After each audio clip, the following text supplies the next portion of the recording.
আমাদের এখানে উপস্থিত সমস্ত অভিভাবক অভিভাবিকাকে সম্মান জানিয়ে ও আমাদের স্কুলের সমস্ত শিক্ষক শিক্ষিকাকে যথাযথ স্থানে সম্মান জানিয়ে আমি আমার বক্তব্য শুরু করছি।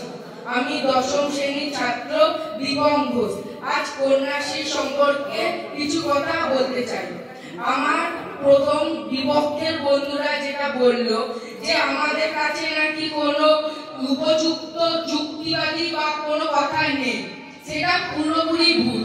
যেখানে সমস্ত মেয়েরা কন্যাশ্রী দ্বারা উপযুক্ত হয়ে এবং সেই পয়সা দিয়ে নিজেদের পড়াশোনা চালিয়ে নিজেদের পায়ে দাঁড়ায় এবং তার জন্য সমস্ত বিশ্ব দরবারে কন্যাশ্রী পুরস্কৃত হয়েছে, সেখানে আমার বিপক্ষের বন্ধুরা যে কন্যাশ্রীকে কতটা ছোটভাবে দেখছে সেটা দেখে আমার সত্যিকারের হাসি পাচ্ছে এবং কষ্টও লাগছে।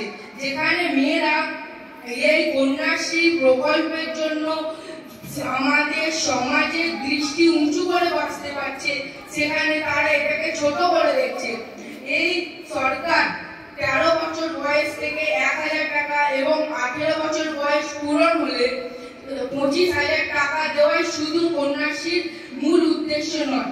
কন্যাশ্রীর মূল উদ্দেশ্য হচ্ছে নারী জাতিকে শিক্ষা দীক্ষায় উপরে করা এবং উচ্চ শিক্ষায় শিক্ষিত করা। সেখানে হয়তো অনেক নারী যারা এখন পড়াশোনা করছে তারা তো পরবর্তীতে ভালো কাজ পাবে না, কিন্তু তারা ভালো মা হতে পারবে এবং তার ফলে তার পরবর্তী প্রজন্ম আরো বেশি উন্নত হবে এবং তার ফলে আরো বেশি উন্নতির ফলে আমাদের দেশেরও আরো বেশি উন্নতি হবে। আমাদের 14ই আগস্ট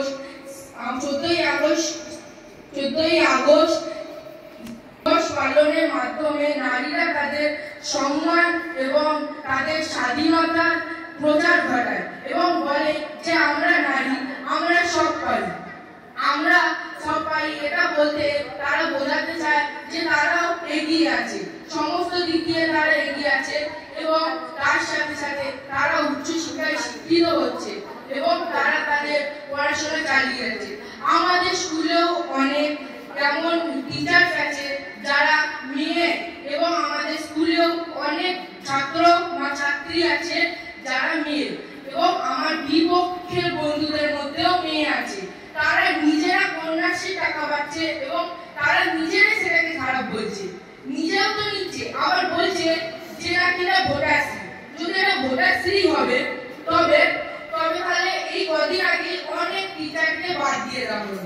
যদি তারা ভোটই পেতে চাইবে তাহলে এটা করবে কেন?